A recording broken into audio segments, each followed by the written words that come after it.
todos, mucho gusto. Mi nombre es Floritzel Alvarado González y en este video vamos a hablar sobre la cultura inca. La cultura inca también es conocida como civilización quechua o también como imperio incaico. Esta fue una de las culturas precolombinas más importantes antes de la llegada de los españoles. Esto sucedió en 1532 y fueron liderados por Francisco Pizarro.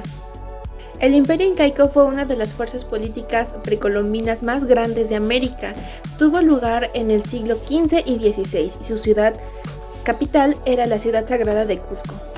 La civilización inca surgió formalmente en el siglo XII después de Cristo, con el asentamiento de las familias fundadoras en el Valle de Cusco. El imperio incaico floreció en el centro-oeste de Sudamérica. En sus tiempos de mayor poderío logró controlar los territorios de Ecuador, Perú, Bolivia, parte de Colombia, el norte de Argentina y de Chile. ¿Se imaginan qué tan grande era? Abarcaba alrededor de 6 países, especialmente en la zona costera y el piedemonte andino. Su lengua oficial fue el quechua, pero aún hoy en día persisten algunas de las poblaciones más antiguas del imperio. En su época de apogeo, construyeron una de las más increíbles e imponentes estructuras arquitectónicas. Una de las ruinas más famosas que conocemos son las ruinas de Machu Picchu. La escultura, la música, la literatura y la pintura fueron artes muy cultivadas por los incas.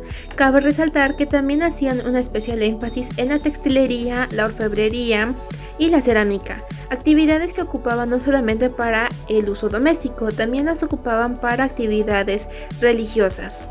Destaca su ritual de momificación que ocupaban para preservar a los cuerpos de reyes y nobles fallecidos, con el objetivo de que posteriormente los pudieran presentar para poder tener más veneración por parte del pueblo. La organización social de los incas era extremadamente específica y también era muy estricta. Se conformaba por 4 niveles: el inca, la realeza, la nobleza y el pueblo. El inca era el monarca, era solamente él, el emperador que gobernaba absolutamente todo.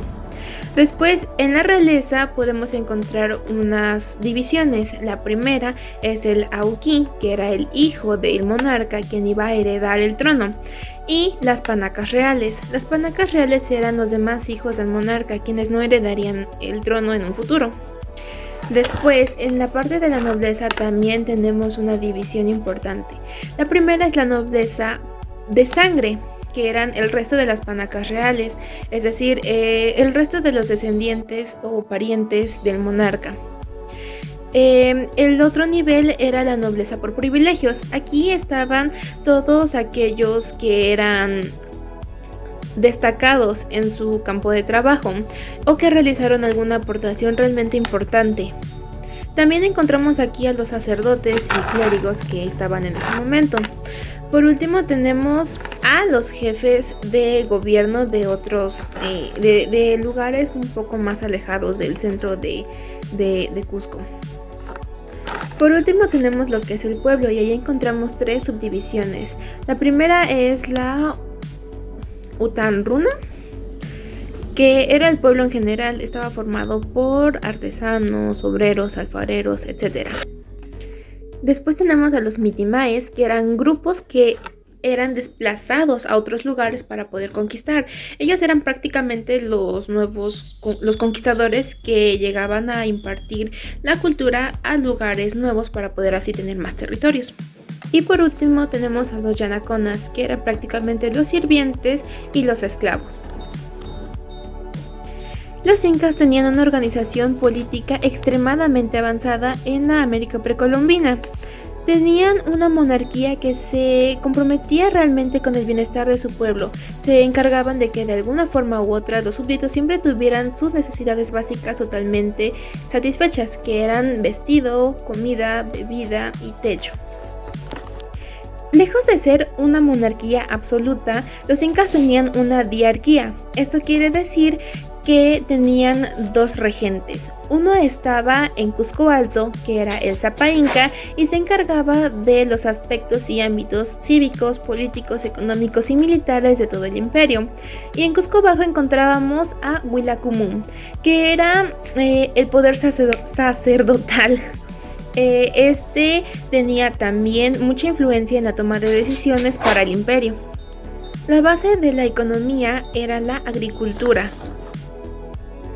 Dicha economía era estrictamente controlada por el Estado y el trabajo era para todos, pero estaba repartido por edades.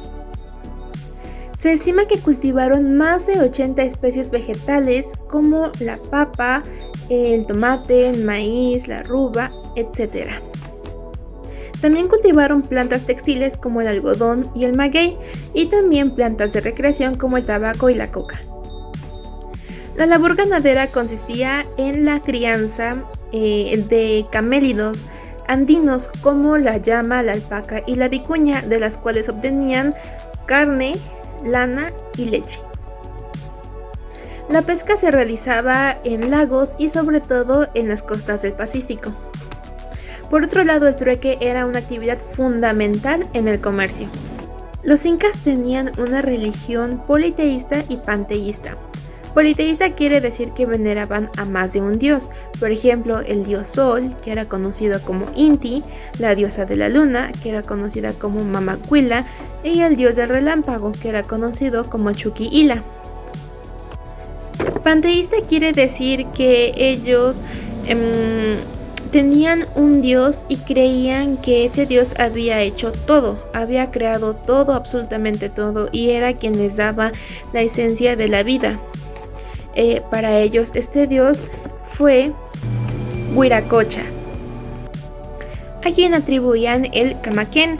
Esta era una sustancia que Huiracocha había segregado para que todo lo que tiene vida pudiera tenerla.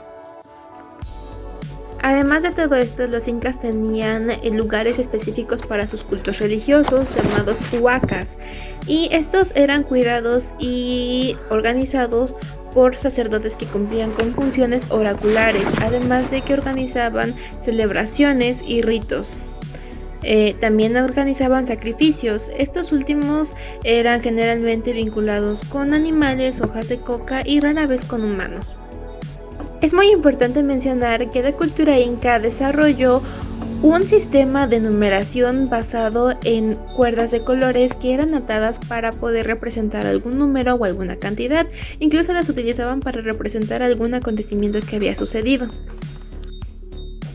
La cultura inca y la cultura mexica tuvieron muchas similitudes. Por ejemplo, ambas tuvieron grandes extensiones de territorio. La agricultura fue su base económica, mientras que el trueque fue la base del comercio. Ambas tuvieron gobiernos teocráticos. En la cultura mexica, los gobernantes eran llamados tlatoani, y en la cultura inca, los gobernantes eran llamados zapainca. Ambas culturas tuvieron importantes desarrollos tecnológicos y científicos. En estas dos culturas se presentaba una división social muy marcada. Ambas culturas tuvieron su fin gracias a la conquista de los españoles en la primera mitad del siglo XVI. ¿Ustedes se habían preguntado antes por qué estas culturas tienen tantas similitudes? Déjamelo saber en los comentarios. Esto ha sido todo por hoy. Espero que les haya gustado este video. Bye.